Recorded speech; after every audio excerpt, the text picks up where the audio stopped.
තවත් අවුරුද්දක් නිමා වෙලා අලුත් අවුරුද්දක් උදා වෙලා. ඉතින් හැමෝම නැකතට වැඩ කරනවා, කෑම බෙස පිළියෙල කරනවා, අලුත් ඇඳුම් අඳගෙන යනවා. හැමෝම මූණ දැක්කම සුබ පතන්නේ සුබ අලුත් අවුරුද්දක් වේවා කියලා. මේ දින දර්ශනයේ විතරක් එහෙමත් නැත්නම් කැලෙන්ඩරේ විතරක් මාරු වුණා කියලා ඔයාලගේ ජීවිතේ වෙනස් වෙනවද? දින දර්ශනයේ මාරු වුණා කියලා ඔයාගේ මේ ඉදිරි ජීවිතේ සුබ වේද? අලුත් ඇඳුම් ඇඳගත්තා කියලා ඔබ යන ගමන සුබ වේද? ඉතින් මේ දින දර්ශනයේ මාරු වුණා විතරක් මතී. ඔබේ ඇතුළාන්තයට වෙනස් විය යුතුයි. අවුරුද්දට කලින් අපි හැමෝම ගෙදර රස්පස් කරනවා. පරණ වෙච්ච බඩු ඔක්කොම අයින් කරනවා. ඇයි ඒක ඔබේ හිතට විතරක් කරන්න බෑ? පහුගිය අවුරුද්දේ ඔබට රිද්දපු මිනිස්සු ඔබට වැරදුණු තැන්. ඔබ කරපු මෝඩකම් හිතේ තියාගෙන කොහොමද අලුත් අවුරුද්දකට යන්නේ? පරණ දේවල් හිතේ තියාගෙන කොහොමද අලුත් බලාපොරොත්තු වෙන්නේ? මෙන්න මේ අත්හැරීම කියන එක ජීවිතේ ලොකු පාඩමක් කරගන්න. පරණ මිනිස්සයා මැරිලා ගියා කියලා හිතන්න. ඒ ගැන හිත මේ අලුත් අවුරුද්ද නැති කරගන්න යන්න එපා. අලුත් අවුරුද්දේ අලුත් ජීවිතයක් බිහි කරගන්න. සංස්කෘතියට අනුව අපි හැමෝම නැකතට වැඩ අල්ලනවා. ඒත් හුඟ දෙනෙක් කරන්නේ නැකතට විතරයි. නැකතට පොතක් අතට අල්ලගන්න දරුවා ඊළඟ දවසේ පොත ඉසික් කරලා දානවා.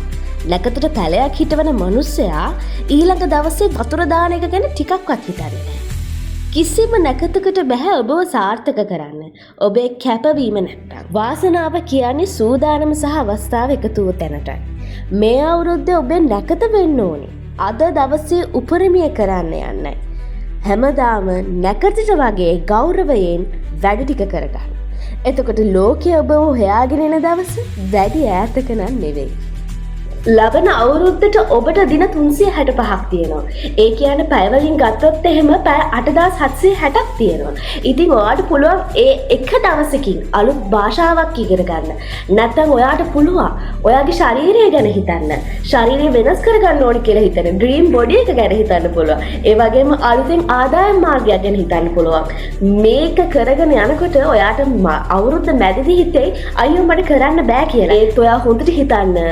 ඔයාට බැහැ කියලා හිතන අවස්ථාවකදී ජයග්‍රාහකයා කියන්නේ හැමදේම දිනපු කෙනා නෙවෙයි. එක පාරක් වැටෙද්දී තව පාරක් නැගිටින්න උත්සාහ කරපු කෙනාටයි. ඉතින් ඔයාට බැරි වෙන්නේ නැහැ මේ අවුරුද්ද සුප කරගන්න. එහෙම මේ අවුරුද්ද ඔබේ තරගකාරයා විය යුත්තේ ඊයේ හිටපු ඔබයි. අද දවසේ ඔබ හිතන්න ඊයට වඩා අඟලක් හරි ඉස්සරහට යනවා කියලා. එතකොට ජීවිතේ කවදාවත්ම වැරදෙන්නේ නැහැ. ඉතින් මේ රටින්ය හඩ මැද්දේ ඔබේ හිතට පොරොන්දුවක් දෙන්න. ශක්තිමත් පොරොන්දුවක් දෙන්න.